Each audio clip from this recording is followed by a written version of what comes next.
Hey everybody, welcome back to another action figure review, G.I. Joe Classified Edition, and today we're taking a look at General Clayton Abernathy.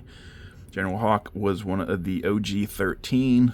He came with the MMS back in 1982, and he was known as Colonel Hawk at the time, and he had blonde hair.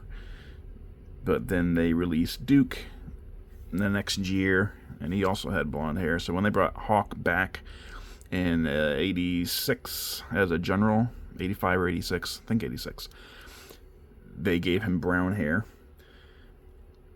In the comics, he was the original, the Marvel comics I should say, he was the original field leader of the Joe team, while General Flag was the commanding officer. But then General Flag was killed by Major Blood, and Hawk was promoted to general and took over as the overall leader, and Duke became the field leader. Hawk actually didn't make his appearance in Sunbow until the second season, so Duke was nominally in charge throughout the entire first season. And this was despite Hawk being one of the OG-13, so he had already been established before the cartoon came out. We already knew that he existed, but they went with Duke as the leader instead and brought in Hawk for season 2. And of course he played a big role in the movie as the head of the court-martialing, the head of the court-martial for Falcon. And Hawk, of course, was one of the most requested and anticipated figures in the line since it started. I did do a community poll asking which of the characters from this wave was the best, and although Hawk didn't win, Ripper did. Hawk did come in second. I'm honestly surprised. I thought Hawk would have won, but the Ripper figure, Dreadnought Ripper figure, is a well done figure, so I'm not surprised. If anyone going to beat Hawk in that wave, I'm not surprised that it was Ripper. But Hawk was still highly anticipated, and I'm sure a lot of people who got him really liked the figure. He's really fantastic. They did a good job on Hawk and went all out. They tried to make him as best as they possibly could. And they did more with paint apps for him than they generally do for regular characters. So that was nice. Anyway, here we have the box. You can see the figure Hawk here. And interesting, in the background you see not only the G.I. Joe headquarters, but you also see a Triple T and a Cobra Stun. And then up in the sky you see another version of Hawk. That's what some people think. It looks like the version of Hawk that comes with that jetpack. I think that's the third version, the one that's after this one. But I wasn't really collecting when that figure was released, so I'm not really sure. These could all be Easter eggs of potential future releases for Classified. Probably not the G.I. Joe headquarters, but the Stun and Triple T they most definitely could do. And the version 3 General Hawk would be easy as well. So you got General Hawk, Clayton Abernathy. There's artwork here, the ribbon with all the stuff he comes with. Legalese on the bottom, Classified. Bigger picture, shot of the artwork. This is number 103 in the line. There's the QR code, file card info. Again, the file card info. And again with the Hong Kong sticker like it was on Helix. This is the figure and his loadout, 6.3 inches. Hawk's the tall guy. Close-up of his face with the helmet and goggles. Close-up of the Yo-Joe patch on his shoulder. More legalese. And here is Hawk. Now, Hawk has a great head sculpt. You can see brown hair. He's got some streaks of white or gray in there, as you will. He's got a nice overlay shoulder harness here, as well as an overlay belt. Oops, pushed it down too far. And that's it for his overlays. His bomber jacket was really well sculpted, I think. Just fantastic. And then you have the Yo-Joe patch there, American flag over here. You have all his ribbons and insignias and whatnot. And then you have his name, Abernathy, and the G.I. Joe star. And then underneath you can see his dress shirt, and the General Star on either side. 1-star Brigadier General. And they painted the zippers. They painted the stars. They painted all this stuff. They even painted both buckles on his belt. And the belt itself, other than that, has no other buckles, and he's got a lot of little pouches on it. He does have green knee pads, although I'm not sure if those are supposed to be knee pads or if it's just they look like knee pads because that's how most of the classified figures' knees look, and they're just reusing parts. Now, they did give him pinless legs. I don't know why they couldn't have given Shockwave these same legs. And he's got boots without those ridiculous shin guards, so that's nice. And he got those black leather gloves. The Hawk means business. He's got a brown peg on his neck. That's interesting. I don't know how they choose what color they use for the plastic.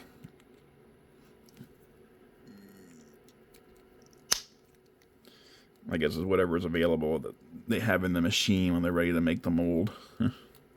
So if they got brown plastic in the dumbbell peg machine, then just print out a bunch of brown dumbbell pegs. Going over his articulation, he can look down about that far. He can look up about that far. Again, I really wish these guys had hinges. Marvel Legends have hinges. They should start doing that for classified. He can do the Exorcist. He can twist or tilt around. His arm goes all the way around. He does have a butterfly joint. Can go up or down. Mine is really loose, so be careful about that. It's really preventing me from bringing his arm up. But yeah, he can do a little bit more than a T-pose. I just can't get it to work on his right arm. Yeah, I'm scratching the paint. I can't seem to get that. I'm going to have to put some heat on it, loosen it up a little bit more.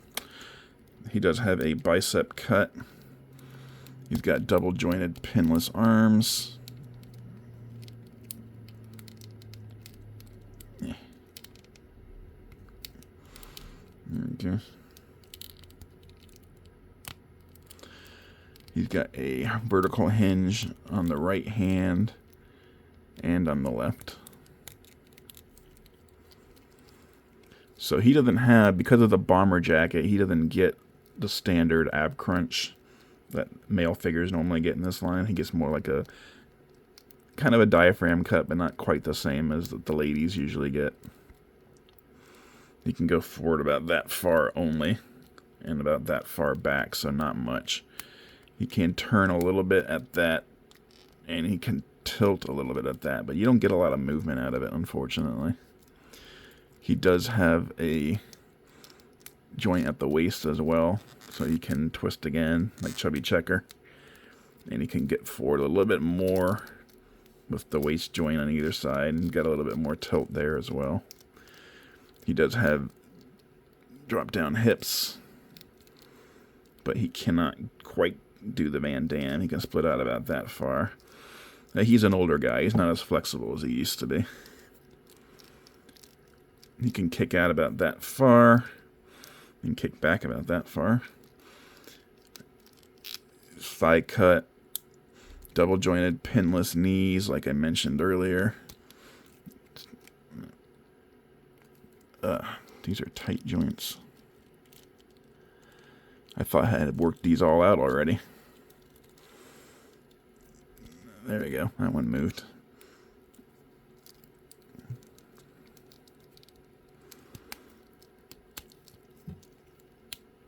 You're disappointing me, Hawk. He's got a boot cut. His foot can hinge back that far. And hinge forward like that. Can rock back and forth. He's got peg holes on the bottom. Yeah. Alright. Accessory-wise, he does come with a helmet, which is all green plastic except for that one gold star. And it's got a little bit of brown here on the webbing on the outside. And he does come with 2 pairs of goggles as well. One designed to go over the helmet and one designed to go over his head without the helmet on. Or actually you can put it over his head and the helmet, I'm pretty sure. Along with the helmet, I should say.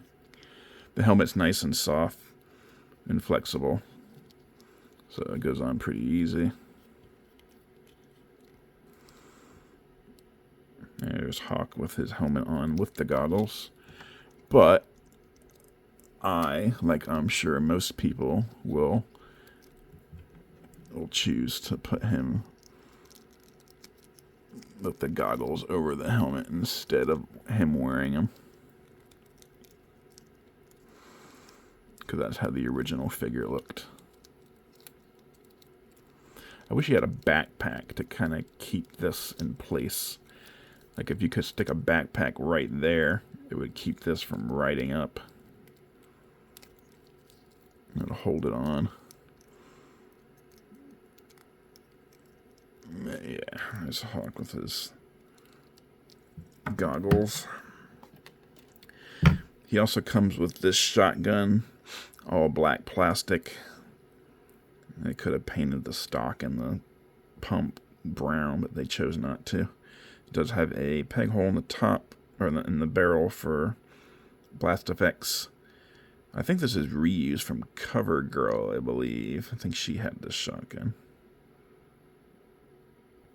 So I'm glad they gave him her shotgun rather than Falcon's, because that shotgun's a nightmare.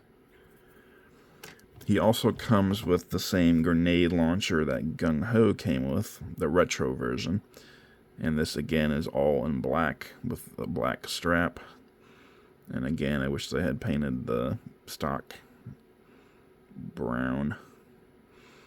This also has a peg hole for blast effects. Lastly, he comes with a pair of pistols, and this is what we mostly think of when we think of Hawk because of the cover of the original figure. They both have peg holes for blast effects. This one has a little bit of an extended clip, and this one is a little bit overall bigger. And it has the Joe star on the handle, which is good, which is cool. Neither of these has a removable magazine. So he doesn't come with any removable magazine weapons. So let's see. The smaller pistol will go in his shoulder holster. And the bigger one will go at the holster on his waist.